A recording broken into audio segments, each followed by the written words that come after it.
I'm HIDILYN DIAZ, and I've been blessed by God with the strength to win the first Olympic gold medal in weightlifting for the Philippines.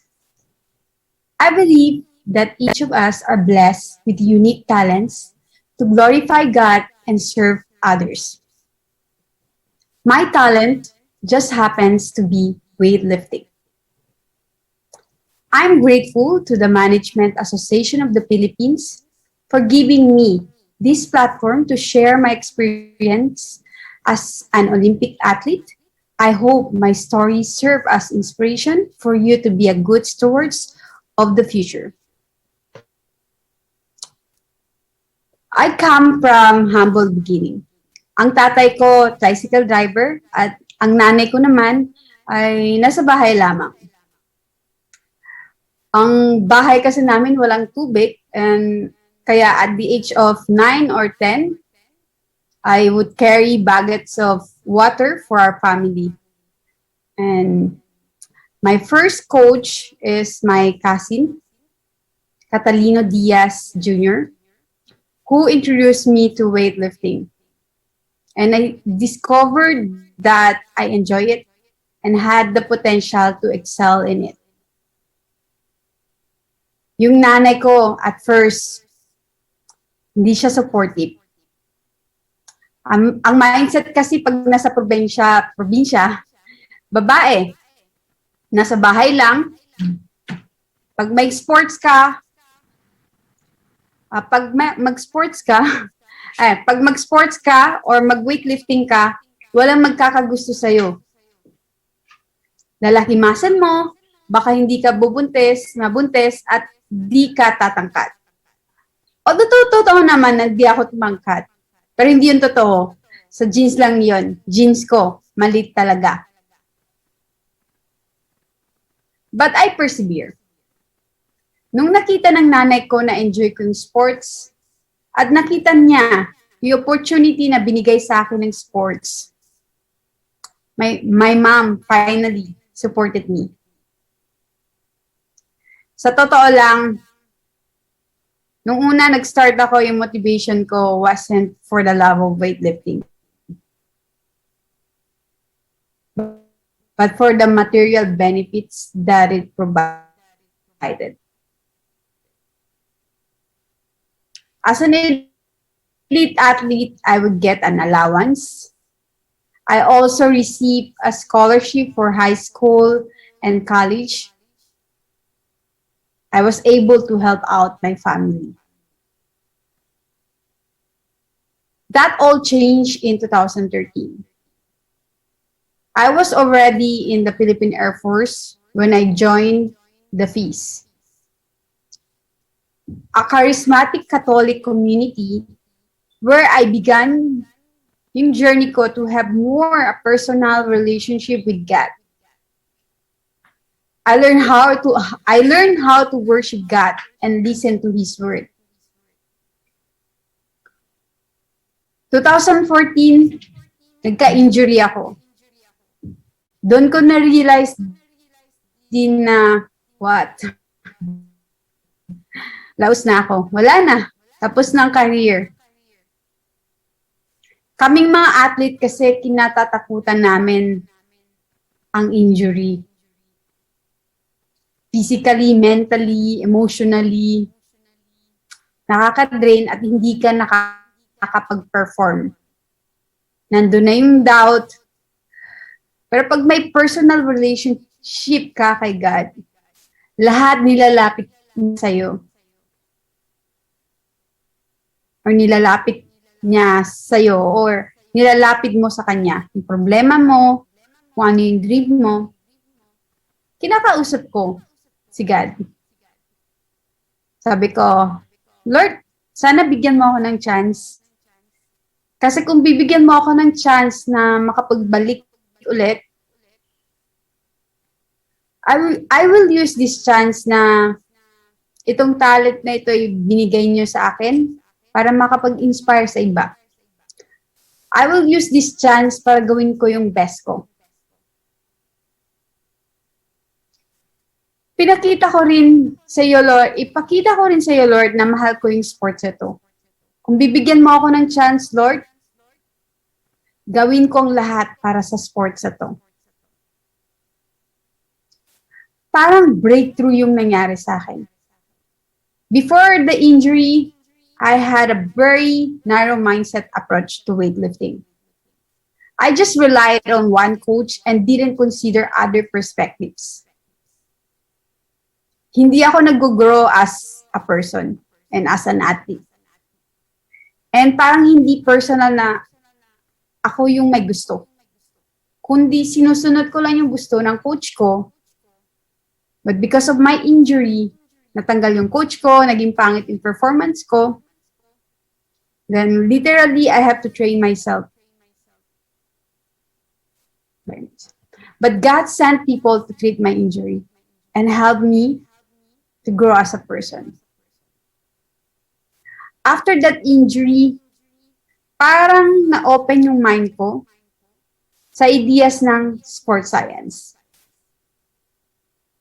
That there are people behind me na makakatulong sa akin para ma-achieve yung medal, yung inaasam kong gold medal. Hindi lang pala ako ito. There are people behind me. I felt that at that time, God made me realize, HIDILYN, hindi mo kayang mag-isa. You need people behind you. This change in motivation really make a difference. Iba din yung naalam mong, ito yung sports na binigay sa akin ni God. Ito yung talent na binigay sa akin ni God. At iba yun. Yan kasi gusto ni coach. Yan kasi gusto ni boss. Iba yung ikaw mismo. Ginagawa mo yun dahil mahal mo. Hindi dahil may nag-order sa'yo na gawin mo. With these realizations, I was determined to learn and improve to eventually win a gold medal. For Rio 2016, I had a more sports science-based approach. While training, my strength and conditioning coach ako and a chef na nagpapadala ng pagkain, pero wala sila sa Olympics. There were people who helped me, pero wala pa yung solid na team HD na yung with chemistry that would communicate and collaborate so that I can perform well in competition. I didn't have a unified strategy and team dynamic yet. Different yung program ko, different yung program dito, different perspective, ay hindi sila nag-uusap, hindi sila nag-jive. So, my shoulder injury ako nung time na yun. Masaya na ako na makapag-perform well, makapagbuhat lang. Alam ko kasing mananalo ako ng bronze medal. From the heartbreaking did not finish result in London 2012, I come back to win the silver medal in Rio 2016. Our team was expecting a bronze finish. And so to get something better was a thrilling bonus from God. Iba yung binigay ni God. For Tokyo 2020, my mindset was manalo ng gold. Yun talaga eh. Yun yung goal namin. And I knew that I had to level up my preparation. Of course, hindi siya madali. Kasi may old coaches ako. But I knew that I had to hire other coaches that share my goal to win gold. Mahirap kasi pag hindi kayo jive, iba yung goal niya, iba din yung goal ko. Kasi, eto ka, gold medalist ka, tapos yung isang coach dito lang gusto. Parang SEA Games gold medal o bronze medal lang gusto. Hindi pwede ganun eh. Dapat same kayo. Good thing with all the team currently behind me, alam nila kung ano yung goal ko. Kaya sila din, they grow as a person, they grow as a coach, they keep learning, they get certificates. It took time for me to find and trust my current coach. Siyempre, elite athlete ako. So even Coach Julius, who became my coach in 2018, I trusted his program only in 2019. Kailangan may result eh. It takes time for me to see na, okay, magaling kayo. Hindi ko ibibigay yung like ko or yung pangarap ko sa kanila. Good thing with them is they prove themselves. Kasi makikita mo naman yun sa performance mo. By 2018, the first Olympic qualifying ko for Tokyo 2020, Coach Julius, Coach Gam, Ma'am Jeanette, my nutritionist and Doc Karen, my sports psychologists were now in place to support me as a team. When I had some setbacks, they encouraged me and believed in me. Of course, they also advised me to make some sacrifices, like giving up everything, school and other activities for the Olympics.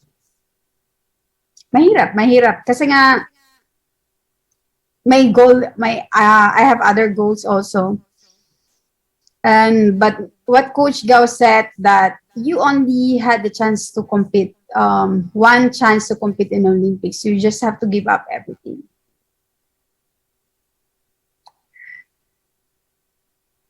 By then, I fully trusted in their capabilities and judgment because of my prior experience working with them.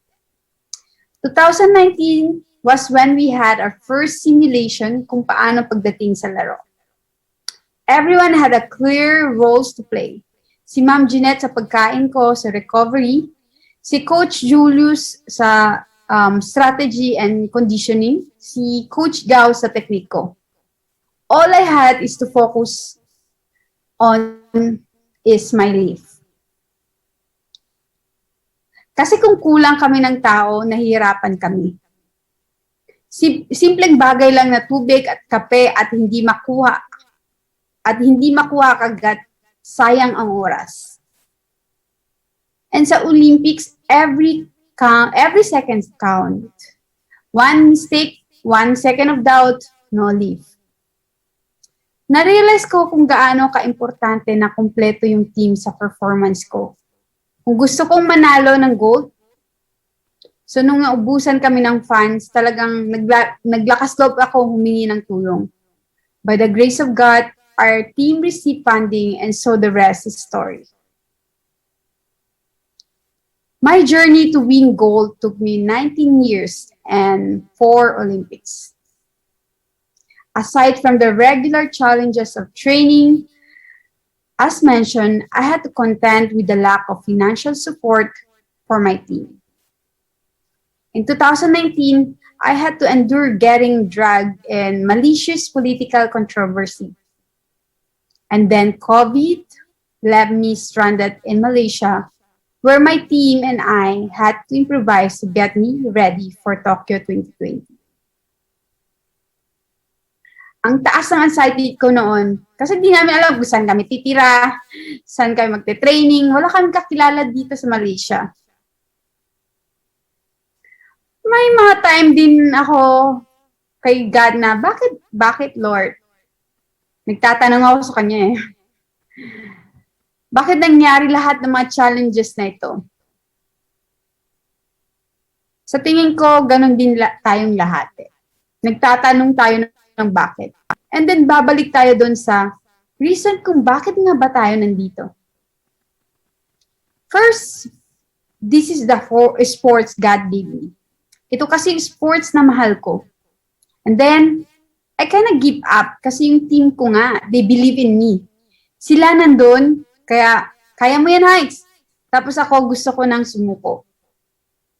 So hindi pwedeng sumuko. Then of course, after winning the silver medal in Rio, I had my influence na sa mga bata.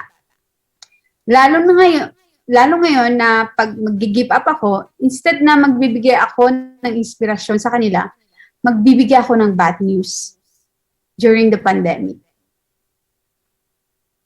And it's not good.